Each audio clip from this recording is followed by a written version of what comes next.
ناظرین، بریک سے پہلے بات ہو رہی تھی ڈاکٹر سید انتصار احمد برنی کے ساتھ میل انفرٹیلیٹی کے بارے میں. آئیے بات چیت کا سلسلہ آگے بڑھائیں. ڈاکٹر صاحب، جیسے کہ بات ہو رہی تھی مردانہ بانجھپن کی، تو میں نے پہلے بھی آپ سے پوچھا تھا کہ وجوہات زیادہ تر کون سی ہوتی ہیں جو اس طرح کی خامی کی وجہ بنتی ہیں مردوں میں؟ دیکھیں جی، سارا مسئلہ ہی وجوہات کا ہے، کیونکہ ٹریٹمنٹ تو ہمارے پاس کوئی ایس سچ ہے نہیں کہ اگر اولیگو اسپرمیا ہے تو اس میں آپ یہ میڈیسن دے دیں، ایزو اسپرمیا میں یہ دے دیں، اسٹینو اسپرمیا میں یہ دے دیں. تو ہمیں تو کازز ہی دیکھنے ہیں کہ اس میں کیا کازز ہیں، اور اس کو اگر ہم درست کر لیں، اپنی کنڈیشنز کو بہتر کر لیں، تو اس میں بہت امپرومنٹ ہو جاتی ہے. اس مثلاً میں کون سی مینلی زیادہ تر؟ تین چیزیں ہیں جو ابھی تک رپورٹڈ ہیں. اس میں انوائرمنٹ ہے، لائف اسٹائل ہے، اور نیوٹریشن ہے. تو جیسے میں آپ کو فار ایگزامپل انوائرمنٹ میں یہ ہے کہ ہاٹ انوائرمنٹ میں سیمن کی جو کوالٹی ہے وہ ڈیٹوریٹ ہوتی ہے. جی. نیوٹریشنل اگر ڈیفیشنسی ہے تو اس میں بھی ڈیفینیٹلی تمام چیزوں کی طرح سیمن پر بھی اس کا ایفیکٹ ہوتا ہے. اور لائف اسٹائل یہ ہے کہ آج کل لڑکا 12 سال کا ہوتا ہے اور اس کو پتہ چل جاتا ہے کہ جی فیشن کیا ہے، تو ٹائٹ جینز اور ٹائٹ انڈر ویئر، اور وہ اسمارٹ ہیرو بن کر کے اس سے اس کی گروتھ بھی ریٹارڈیڈ ہوتی ہے. کیونکہ ٹیسٹس افیکٹ ہوں گے تو ڈیفینیٹلی پوری باڈی اور اس کا سیکنڈری سیکچول کریکٹرز پر بھی اس کا اثر پڑے گا. تو ہمارے یہاں اس چیز پر کوئی دھیان ہے نہیں. جی. بچے کو کوئی ایجوکیشن اس حوالے سے دی نہیں جاتی ہے کہ ایڈولسنس کے حوالے سے اس کو تھوڑا سا گائیڈ کیا جائے، چاہے باپ گائیڈ کرے، چاہے اسکول میں کوئی گائیڈ کرے، یا کوئی ریپروڈکٹیو ہیلتھ ایکسپرٹ ہوں جہاں پر ان بچوں کو تھوڑی سی سیٹنگز کرنی چاہیے تاکہ انہیں آئندہ اپنی زندگی کا لاعمل بنانے میں آسانی ہو اور بڑے نقصان سے بچ سکیں. جیسے میں نے آپ سے عرض کیا کہ جی یہ ٹائٹ جینز ہے، تو اس میں میرے پاس اتنے کیسز آتے ہیں، شاید ہر دوسرا پیشنٹ جو ہے وہ ریٹریکٹائل ٹیسٹس کے ساتھ میں آتا ہے، جبکہ انٹرنیشنلی بہت کم، اس لیے کہ وہاں پر ان چیزوں کے چیک اپس بھی ہوتے رہتے ہیں، اور at the time of birth بھی چائلڈ اسپیشلسٹ ان کو ایگزامن کرتا ہے. تو ایون میرے پاس انڈیسینڈڈ ٹیسٹس کے ساتھ آ جاتے ہیں، 7 سال شادی کو ہو گئے ہیں اور ایزوسپرمیا کے ساتھ میں آ گئے، ان کو پتہ ہی نہیں کہ ان کے اندر کوئی کمی بھی ہے. جی. تو یہ چیزیں جو ہے نا یہ افیکٹ کرتی ہیں. تو ان پر ہمیں اسٹریس دینا چاہیے، اور ڈیفینیٹلی اگر ہم انہی پر ہم دھیان دے لیں تو ٹریٹمنٹ کی نوبت شاید بات نہ آئے، یا آ بھی جائے تو کوئی بہت بڑا کوئی ایسا مشکل مسئلہ مرحلہ نہ نہ بنے. ہو. ہاں. ڈاکٹر صاحب، اسی طرح سے کچھ مضر صحت عادات بھی ہیں جو جی اکثر و بیشتر اپنائی جاتی ہیں، مثال کے طور پر اسموکنگ جی یا کوئی ایڈکشن وغیرہ. ان کے ساتھ بھی کیا مرد کے اندر یہ صلاحیت کم ہوتی ہے؟ دیکھیے، یہ بھی رپورٹڈ ہے کہ پچھلے 50 سال میں جو سیمن کی کوالٹی ہے وہ ڈکلائن ہوئی ہے، اور ہر 10 سال میں وہ ایک مزید ڈکلائن کی طرف جا رہی ہے. تو 50% اب تک پچھلے 50 سال میں ہو گئی ہے. تو اگلے 50 سال میں ہم کہاں جائیں گے یہ ہم نہیں کہہ سکتے، اور یہ ساری وجہ ہی اس میں پولوشن کا ہے. اور ہم اسموکنگ نہیں بھی کرتے ہیں تو ہمارے پاس اتنا اسموک ہوتا ہے انوائرمنٹ میں کہ اسموکنگ سے بڑھ کر ہم انہیل کر رہے ہوتے ہیں. جی. اور اسموکنگ کا جہاں تک سوال ہے تو لوگ کہتے ہیں اسموکنگ نہیں، بلکہ آج کل اگر آپ چلے جائیں بڑی بڑی جگہوں پر کلفٹن اینڈ ڈیفینس میں تو شیشہ چل رہا ہے.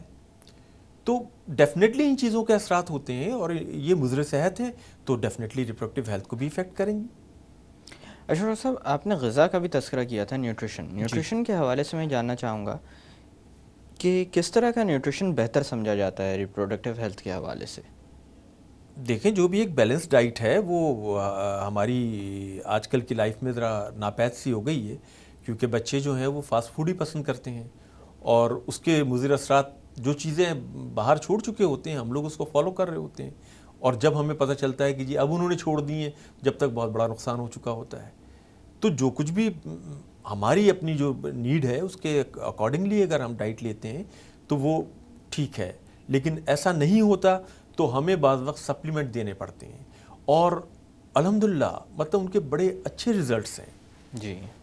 تو اگر ضرورت ہوتی ہے تو علاج کی وہاں پر نیوٹریشنل سپلیمنٹ سے بھی ایفیکٹ ہوتا ہے، لیکن میں نہیں سمجھتا کہ جو بڑے بڑے سینٹرز پہ آج کل ساشے ہزاروں کے ساشے دیے جا رہے ہیں ان کے رزلٹ میں نے کوئی بہت اب تک تو نہیں دیکھے. میرے پاس مستقل کیسز آتے ہیں جو کہتے ہیں کہ جی ہم نے اتنے ہزار کے ساشے استعمال کیے اور اتنے ہزار کی میڈیسنز استعمال کی ہیں اور الٹیمیٹلی اس کا کوئی رزلٹ نہیں نکلتا.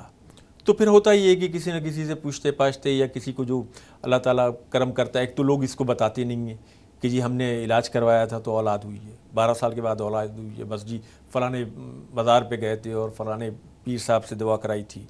تو یہ بھی ہمارے یہاں ایک بہت بڑا ایشو ہے. یا پھر عورت کا علاج کرایا تھا جی. کبھی یہ چیز ایکسیپٹ نہیں کرتے ہیں کہ ہمارے اندر بھی کوئی خرابی ہو سکتی ہے. جی اچھا ڈاکٹر صاحب, اسی طرح سے بچپن میں ہونے والے انفیکشنس وغیرہ بھی جی کیا مردوں کی جنسی صحت پر اثر انداز ہوتے ہیں؟ بہت زیادہ. مثلا ممس ہیں, بچے کو پتہ ہی نہیں ہے ممس ہیں اور وہ ماں باپ کو بھی نہیں پتہ ہے. اتنی اویئرنیس ایٹ لیسٹ ماں کو بھی شادی سے پہلے ہونی چاہیے تاکہ وہ اپنے بچوں کی تربیت میں وہ اس کی ایجوکیشن کا اتنا خیال کرتی ہے, اس کی نیوٹریشن کا اتنا خیال کرتی ہے, ہر معاملے میں ریکریشن کا خیال کرتے ہیں. لیکن اگر کوئی اس قسم کی ڈیزیزز ہیں تو اس پر کوئی دھیان نہیں ہے. مثلا اگر ممپس ہو گئے ہیں اور بچہ گھوم رہا ہے پھر رہا ہے اور الٹیمیٹلی جو ہے نا وہ اس کے آفٹر ایفیکٹس بہت زیادہ شدید ہوتے ہیں اور ایزو اسپرمیا تک یہ معاملہ چلا جاتا ہے, مطلب نو اسپمس. تو پھر وہ پھر ریورسیبل نہیں ہوتا. اچھا ڈاکٹر صاحب, اسی طرح سے کچھ ایسے معاملات ہوتے ہیں جس کے اندر سرجری کی ضرورت ہوتی ہے اور یہ سرجریز اکثر و بیشتر ڈیلے کی جاتی ہیں. مثال کے طور پر جیسے ہرنیا وغیرہ کے معاملات ہیں یا جیسے ریٹریکٹائل ٹیسٹس کا آپ نے ذکر کیا, تو اس کے اندر بر وقت سرجری کروا لینا یا جب یہ چیز سامنے آ جاتی ہے تو اس وقت علاج کی طرف توجہ دینا کیا ایک طرح سے انسان کی حفاظت کا باعث بنتا ہے؟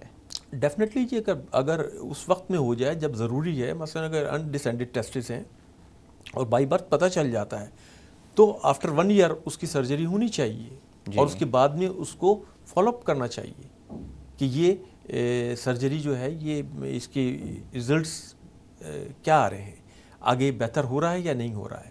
اسی طرح سے ہرنیا ہے, ویریکوسیل ہے, تو ہمارے یہاں بچہ ڈسکس کس سے کرے؟ اگر اس کے ساتھ کوئی ایسا مسئلہ ہو بھی رہا ہے تو ڈسکس کس سے کرے؟ پرابلم یہ ہے. اور ڈیفینیٹلی شادی کے بعد میں جب وہ بہت معاملہ حد سے گزر جاتا ہے اور جب وہ اس حوالے سے علاج کرانے آتا ہے تو ہم اسے ریفر کرتے ہیں سرجن کی طرف.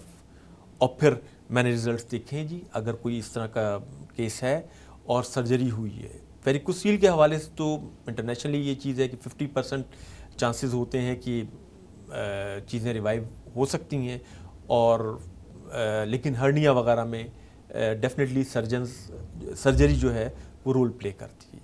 لیکن ڈپینڈ کرتا ہے کہ سرجن کوئی اتنا ماہر ہو کہ جو بہترین سرجری کر سکے. ورنہ ایک کیس ہوتا ہے کہ بلڈ ٹیسٹ بیریئر اگر ایک دفعہ ڈسٹرب ہو جائے تو پھر جو اینٹی باڈیز ڈیولپ ہو جاتی ہیں وہ پھر کیوریبل نہیں ہے.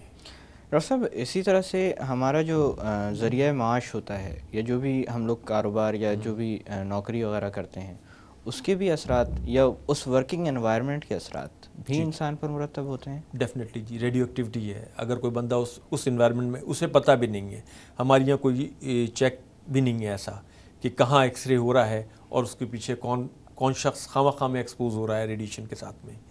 تو ریڈیشن بہت مضر ہے اور ٹرانزینٹ ہے, میل میں اور فیمیل میں ریورسیبل ہے. تو کوئی ایسا کام اگر کہیں ہو رہا ہے تو اس کی پروٹیکشن بھی ہونی چاہیے, سیفٹی میجرز بھی ہونے چاہیے, جو ہمارے یہاں معاشرے میں میرے خیال میں بہت ریئر ہے. بہت کم اس چیز کا خیال رکھا جاتا ہے. ڈاکٹر صاحب, تھوڑی دیر کے لیے باتوں کا سلسلہ روکتے ہیں. ناظرین, وقت ہوا ایک چھوٹی سی کمرشل بریک کا. بریک سے واپس آ کر میل انفرٹیلٹی کے بارے میں مزید بات کی جائے گی. Stay with us.